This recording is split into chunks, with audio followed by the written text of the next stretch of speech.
पाकिस्तान में 3 तरह के इलेक्शन होते हैं। नेशनल असेंबली के इलेक्शन, प्रोविंशियल यानी सूबाई असेंबलियों के इलेक्शंस और सेनेट के इलेक्शन। नेशनल असेंबली और प्रोविंशियल असेंबलीज के इलेक्शंस को जनरल इलेक्शन कहा जाता है और जनरल इलेक्शन हर 5 साल के बाद होते हैं।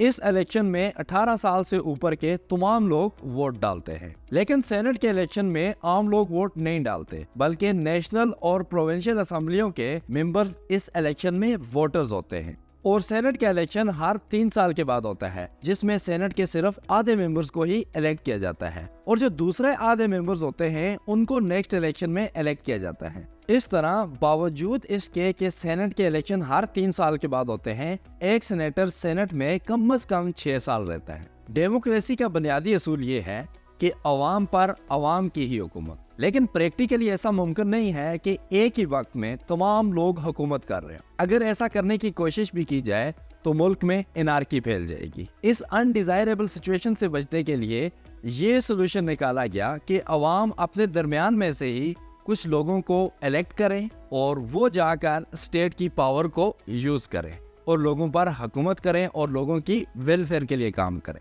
यहाँ पर अवाम के पास ये ऑप्शन भी है कि अगर उनके इलेक्ट करदा लोग उनकी वेलफेयर के लिए काम नहीं करते तो वो उनको चेंज करके नए लोगों को भी इलेक्ट कर सकते हैं। अवाम का अपने नुमाइंदे चुनने का ये प्रोसेस इलेक्शन कहलाता है। अवाम के नुमाइंदे जो अदारा बनाते हैं उसे लेजिस्लेचर कहा जाता है। पाकिस्तान में लेजिस्लेचर को मजलिस शूरा कहा जाता है और मजलिस शूरा के 2 हाउसेस हैं, एक लोअर हाउस जिसे नेशनल असेंबली कहा जाता है और दूसरा है अपर हाउस जिसे सेनेट के नाम से जाना जाता है। नेशनल असेंबली अवाम को रिप्रेजेंट करती है और सेनेट सूबों को रिप्रेजेंट करती है। 25th अमेंडमेंट के बाद नेशनल असेंबली में टोटल 336 सीट्स हैं, जिनमें से 266 सीट्स ऐसी हैं जिन्हें जनरल सीट्स कहा जाता है और इन सीट्स पर इलेक्शन होते हैं। और जो बाकी 70 सीट्स हैं इनमें से 60 सीट्स औरतों के लिए और 10 सीट्स रिलीजियस मिनॉरिटीज के लिए रिजर्व रखी हुई हैं। हमारा कॉन्स्टिट्यूशन बनाने वालों का मानना था कि औरतें और रिलीजियस मिनॉरिटीज पाकिस्तान में कमजोर तबकात हैं, इसलिए अगर ये इलेक्शन लड़े भी तो ये कभी भी इलेक्शन नहीं जीत सकेंगी और इस तरह ये कभी भी नेशनल असेंबली में नहीं आ सकेंगी। चूंकि इलेक्शन सिर्फ 266 सीट्स पर ही होते हैं, इसलिए पूरे पाकिस्तान को एक्सक्लूडिंग आज़ाद कश्मीर और गिलगित बल्तिस्तान 266 हिस्सों में तकसीम किया गया है और इन हिस्सों को कंस्टिट्यूएंसीज या फिर हलके कहा जाता है।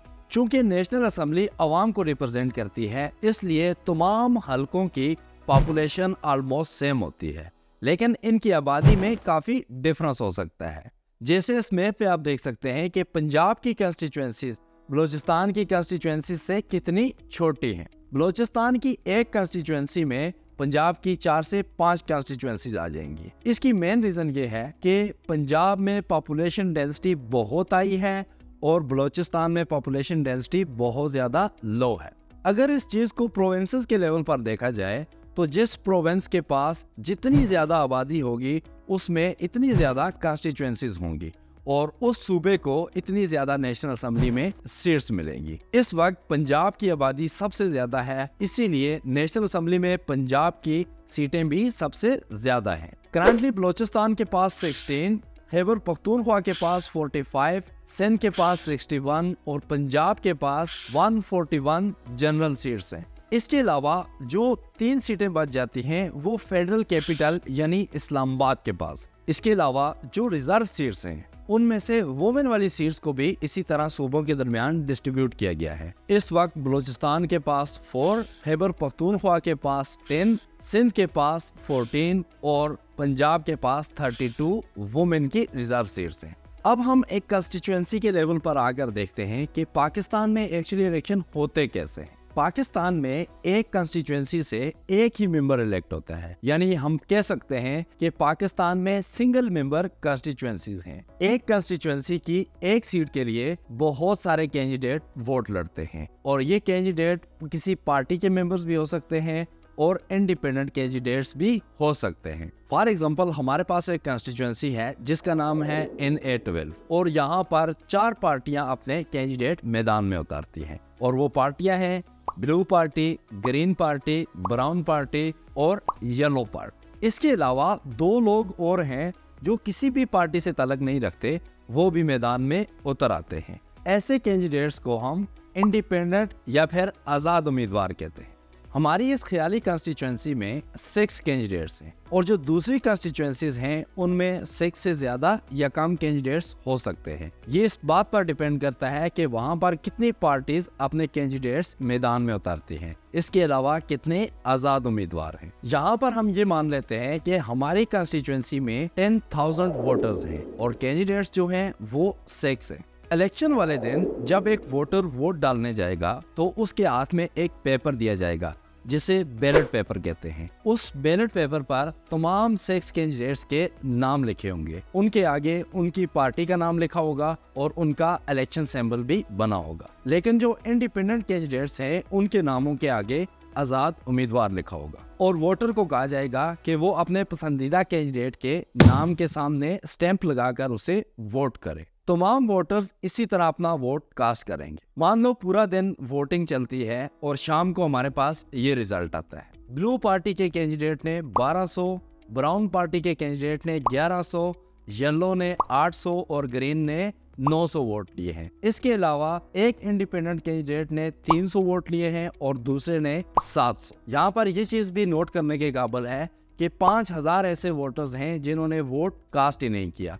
इसकी कुछ भी रीजन हो सकती है, या तो वो अपने कंट्री से बाहर हैं, या फिर कंस्टिट्यूएंसी से बहुत ज्यादा दूर हैं, या फिर उनको इस वोटिंग के सिस्टम पर यकीन ही नहीं है। और मजे की बात यह है कि पाकिस्तान में जो एक्चुअल इलेक्शन होते हैं उनमें भी टर्न आउट 50 के लगभग होता है या फिर उनसे कम होता है। चलिए जो भी है, इस रिजल्ट के मुताबिक ब्लू पार्टी का कैंडिडेट जिसने सबसे ज्यादा यानी 1200 वोट लिए हैं वो विनर है। इस सिस्टम में विनर उस कैंडिडेट को डिक्लेयर किया जाता है जिसने सिंपल मेजॉरिटी हासिल की हो। इस वोटिंग सिस्टम को first past the post voting system कहा जाता है। यही वोटिंग सिस्टम प्रोविंशियल इलेक्शन के लिए भी इस्तेमाल होता है और प्रोविंशियल इलेक्शन भी सेम इसी तरीके से कंडक्ट करवाए जाते हैं। तमाम कंस्टिट्यूएंसीज में इसी तरह इलेक्शन होंगे और जो कैंडिडेट्स जीतेंगे वो नेशनल असेंबली के मेंबर्स बन जाएंगे जिन्हें MNA के नाम से जाना जाता है। जनरल सीट्स पर इलेक्शन होने के बाद अब रिजर्व सीट्स की डिस्ट्रीब्यूशन होती है। रिजर्व सीट्स सिर्फ उन्हीं पार्टीज को मिलती हैं जिन्होंने कम से कम 5% जनरल सीट्स विन की हुई हो। For example blue, green, yellow और ब्राउन पार्टीज के अलावा असेंबली में रेड, व्हाइट और ब्लैक पार्टीज भी मौजूद है और उन्होंने जितनी सीट्स ली हैं वो भी आपके सामने मौजूद है। इसके अलावा कुछ इंडिपेंडेंट कैंडिडेट्स भी मौजूद है। क्योंकि व्हाइट और ब्लैक पार्टी ने 5% से कम जनरल सीट्स जीती हैं, इसलिए इनको कोई भी रिजर्व सीट नहीं मिलेगी और जो रिजर्व सीट्स है वो दूसरी पार्टीज में तकसीम हो जाएंगी। जिस पार्टी ने जितनी जनरल सीट्स जीती होंगी उसको उसी रेशो से रिजर्व सीट्स मिलेंगी और वो पार्टी अपनी मर्जी के लोगों को उन सीट्स पर अपॉइंट कर सकती है। जब किसी पार्टी को रिजर्व सीट्स दी जाती हैं तो उसे साथ में ये भी बताया जाता है कि उसने कौन से सूबे से कितनी औरतें अपॉइंट करनी है। लेकिन रिलीजियस मिनॉरिटीज की जो सीट्स है उसमें ऐसा नहीं होता। वो पार्टी अपनी मर्जी से किसी भी सूबे से जितनी मर्जी चाहे नॉन मेंबर सीट्स फिल कर सकती है। रिजर्व सीट्स की डिस्ट्रीब्यूशन के बाद जिस पार्टी के पास 50% सीट्स यानी 168 सीट्स होंगी वो हुकूमत बनाएगी। अगर किसी एक पार्टी के पास 168 सीट्स नहीं है तो वो किसी दूसरी पार्टी के साथ कोalition भी बना सकती है। इस केस में 42% सीट्स यानी 29 रिजर्व सीट्स ब्लू पार्टी को मिलेंगी और उसकी टोटल सीट्स हो जाएंगी 159। ये पार्टी अभी भी हुकूमत नहीं बना सकती क्योंकि इसकी 9 सीट्स कम है। अब ये पार्टी किसी ऐसी पार्टी के साथ कोalition बनाएगी जिसके पास कम से कम 9 मेंबर्स हो, तो तब ही जाके ये पार्टी हुकूमत बना सकेगी। अगर ये पार्टी ऐसा करने में नाकाम हो जाती है तो दूसरी कोई पार्टी या 2 से ज्यादा पार्टीज मिलकर कोalition बना के वो भी गवर्नमेंट बना सकते हैं। ये था नेशनल असेंबली का इलेक्शन। अब हम सेनेट के इलेक्शन की तरफ चलते हैं। सेनेट के इलेक्शन नेशनल असेंबली के इलेक्शंस की तरह नहीं होते। यहाँ पर आम लोग वोट नहीं डालते बल्कि नेशनल और प्रोविंशियल असेंबलियों के मेंबर्स यहाँ पर वोटर्स होते हैं और वो सेनेटर्स को इलेक्ट करते हैं। और ये इलेक्शन का तरीका भी नेशनल असेंबली के इलेक्शन से बहुत ज्यादा मुख्तलिफ होता है। नेशनल असेंबली में हर सूबे को उसकी पॉपुलेशन की बेस पर सीट्स दी जाती हैं। लेकिन सेनेट में ऐसा नहीं होता। सेनेट में तमाम सूबों को बराबर सीट्स दी जाती हैं। 25th अमेंडमेंट के बाद सेनेट की टोटल सीट्स है 96 और हर सूबे को 23 सीट्स मिलती है और जो बाकी 4 सीट्स बचती हैं वो इस्लामाबाद को दी गई है। ये जो 23 सीट्स हैं इनको भी 4 कैटेगरीज में डिवाइड किया गया है। 14 जनरल सीट्स होती हैं, इसके अलावा 4 वुमेन के लिए, 4 टेक्नोक्रेट्स या उलमा के लिए और 1 नॉन मुस्लिम के लिए रिजर्व होती है। यहाँ पर ये चीज भी नोट कर लीजिए कि जो पंजाब असेंबली के 23 सेनेटर्स हैं उनको पंजाब की प्रोविंशियल असेंबली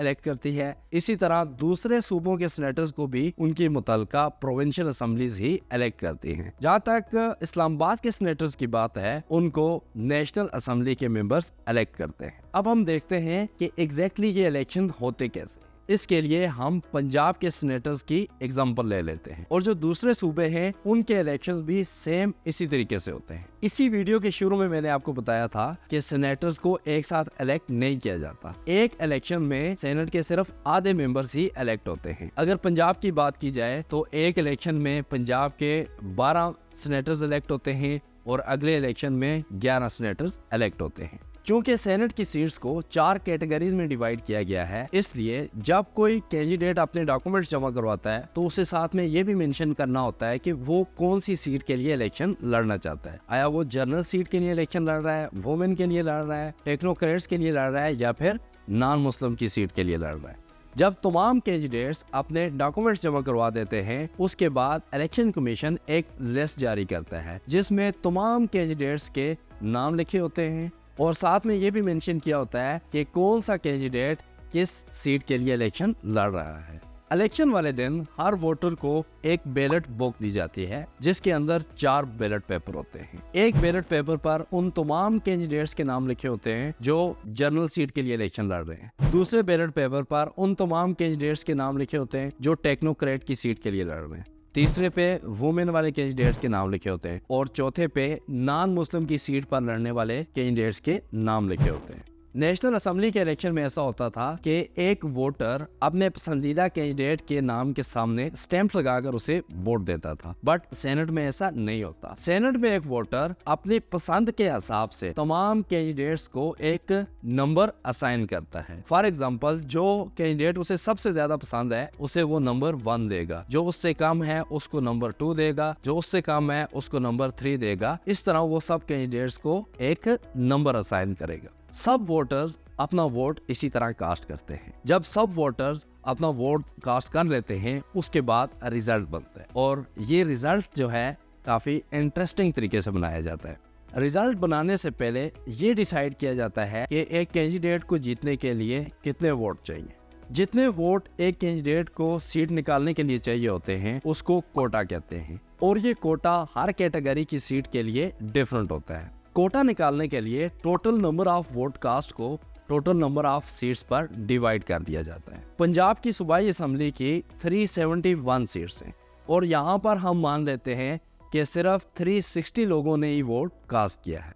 तो इस हिसाब से जनरल सीट का कोटा होगा 51 और वुमेन और टेक्नोक्रेट की सीट्स का कोटा होगा 180। कोटा सेट करने के बाद अब वोट की काउंटिंग स्टार्ट होगी। फॉर एग्जांपल पंजाब की 7 जनरल सीट्स पर इलेक्शन हो रहे हैं और कोटा है 51, यानी एक कैंडिडेट को जीतने के लिए कम से कम 51 वोट्स चाहिए। सबसे पहले इलेक्शन कमीशन जनरल सीट्स वाले तमाम बैलेट पेपर्स को देखेगा और उन तमाम कैंडिडेट्स को इलेक्टेड डिक्लेयर कर देगा जो कम से कम 51 लोगों की फर्स्ट चॉइस होंगे। और अगर कोई कैंडिडेट 51 से ज्यादा लोगों की फर्स्ट चॉइस है तो उसके 51 से ज्यादा वाले वोट्स को दूसरे मेंबर्स को ट्रांसफर कर दिया जाएगा और ये ट्रांसफर ऐसे होगा कि वोट उस शख्स को जाएगा जो वोटर की दूसरी प्रेफरेंस होगी। इसके अलावा वो कैंडिडेट्स जो सबसे कम लोगों की फर्स्ट चॉइस होंगे उनके वोट्स भी दूसरों को ट्रांसफर कर दिए जाएंगे। ये ट्रांसफरिंग का अमल उस वक्त तक जारी रहेगा जब तक तमाम सीट्स फिल नहीं हो जाती। जब तमाम सीट्स फिल हो जाएंगी उसके बाद जो कैंडिडेट्स बच जाएंगे उनको इस प्रोसेस से एलिमिनेट कर दिया जाएगा। सेम इसी प्रोसेस से दूसरी कैटेगरी की सीट्स को भी फिल किया जाएगा और इसी प्रोसीजर से दूसरे सूबों में भी इलेक्शन होते हैं। सेनेट के इस वोटिंग सिस्टम को proportional representation via single transferable vote कहा जाता है। इस तरह से पाकिस्तान में इलेक्शन होते हैं। अगर इलेक्शन के हवाले से आप अपनी राय का इजहार करना चाहते हैं तो कमेंट सेक्शन में आप अपनी राय का इजहार कर सकते हैं।